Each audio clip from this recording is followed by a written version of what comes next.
आज इसको सेलिब्रेशन किया जा रहा है, कुछ बच्चियों को सम्मानित करके, कुछ वृक्षारोपण करके और कॉफी पर संवाद बच्चियों के साथ हमारे जिलाधिकारी महोदय करेंगे।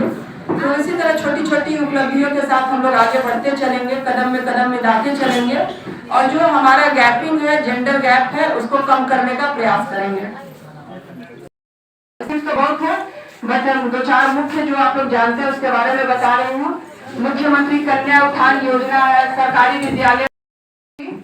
4 लाइन के साथ अपने बात को खत्म करना चाहूंगी। उस 4 पंक्तियों से आप समझ जाइएगा बालिकाओं की जो स्थिति है और क्यों हम लोग आज बालिका दिवस मना रहे हैं और उसका उद्देश्य क्या है। क्यों बचपन से किचन मॉडल खिलौने के नाम पर हमें पकड़ाए जाते हैं। क्यों फेरारी और बाइक के मॉडल्स भाई को ही दे दिए जाते हैं। स्टीयरिंग 2 हाथ में मैं दुनिया घुमा सकती हूँ, बाइक क्या चीज है, मैं अंतरिक्ष यान भी चला सकती हूँ।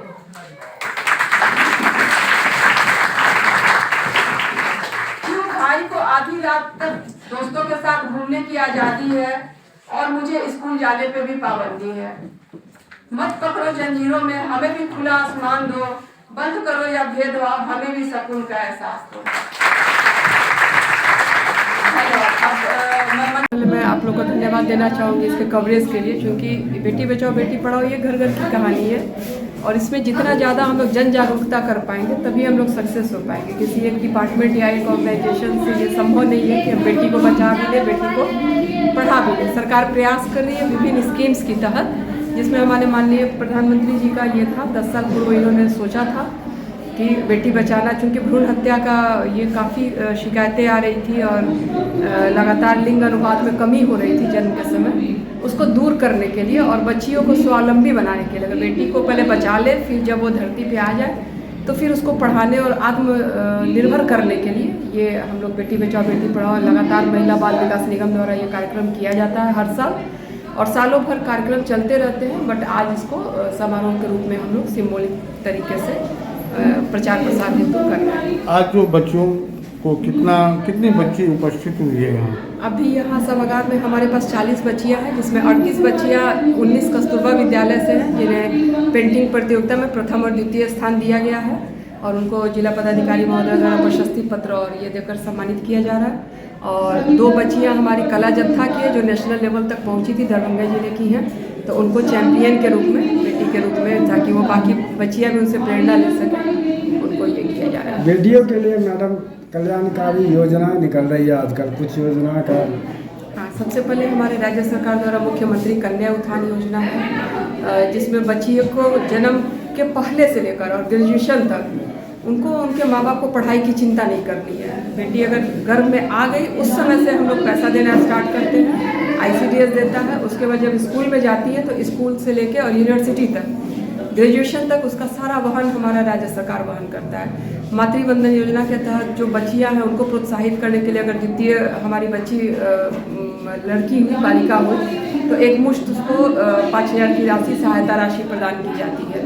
तो बच्चियों को, और मुख्यमंत्री ये सुकन्या समृद्धि योजना है, स्टूडेंट क्रेडिट कार्ड योजना है, जिसमें कम दर पे उनको स्पेशल ये दिया जाता है, लोन दिया जाता है। तो बहुत सारी स्कीम्स है जिसमें अब अमीरी गरीबी आड़े नहीं आती है बच्चियों को स्वावलंबी बनाने में। जैसे कि 2 बच्चियाँ, 2 संतान की बात हो रही है, तो 2 में अगर 3 बच्चियाँ होती, क्या तीनों बच्चियों को मिलेगी? नहीं, 3 का इसलिए परिकल्पना नहीं किया गया कि हम लोग जनसंख्या नियंत्रण पे भी काम कर सकें, इसीलिए उसको सीमित किया गया कि हर दंपति के 2 ही बच्चे हो, चाहे वो लड़की हो चाहे लड़का, बट 2।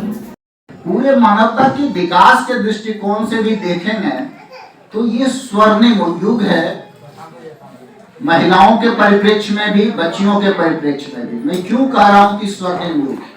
ये जो भेदभाव की शुरुआत हुई है बहुत ही आरंभिक काल से देखिएगा तो वो शारीरिक संरचना से संबंधित है कि पुरुषों की शारीरिक संरचना इस प्रकार की रही है कि उसमें अधिक बल रहा है।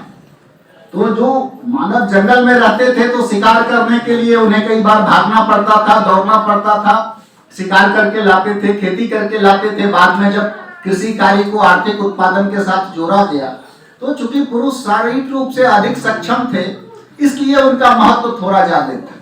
लेकिन अभी की जो तकनीक का, अभी जो समय है वो तकनीक का युग है। किसी के पास कितना भी बल हो और बल होने से अगर कोई महान हो जाता तो हाथी इस पृथ्वी पर राज कर रहा होता, मानव क्यों? मानव ने अपने बुद्धि बल से काफी लंबी दूरी तय की है और अभी मस्तिष्क की जो ताकत है वो शारीरिक बल से अधिक महत्व रखता है। तो ये युग है जहां पे आप देखिए हथियारों के क्षेत्र में ले लीजिए, तकनीक के क्षेत्र में ले लीजिए, बाल विवाह मिलाने की बात हो, तो वो सब तकनीक का है। जो काम पुरुष कर सकते हैं वो काम महिलाएं कर सकती हैं। और इसी कारण आप देखिएगा बिहार सरकार तो हमेशा से जोर देती है कि महिलाओं की हर क्षेत्र में भागीदारी हो। बिहार में तो आर्थिक स्वावलंबन के लिए आरक्षण की भी व्यवस्था की गई है। जो लोकतांत्रिक परंपरा है, पंचायती राज सिस्टम है, उसमें 50% महिलाओं की भागीदारी उसको सुनिश्चित करने के लिए आरक्षण की व्यवस्था की गई है। सरकारी नौकरियों में व्यवस्था की गई है। जीविका के माध्यम से उनके स्वावलंबन के लिए लगातार कार्य हो रहे हैं। तो मैं आप लोग को ये बताना चाहता हूं कि ये जो महिला सशक्तिकरण है, बेटी बचाओ जहां उनके जीवन के लिए है, बेटी पढ़ाओ उनके सशक्तिकरण के लिए। जब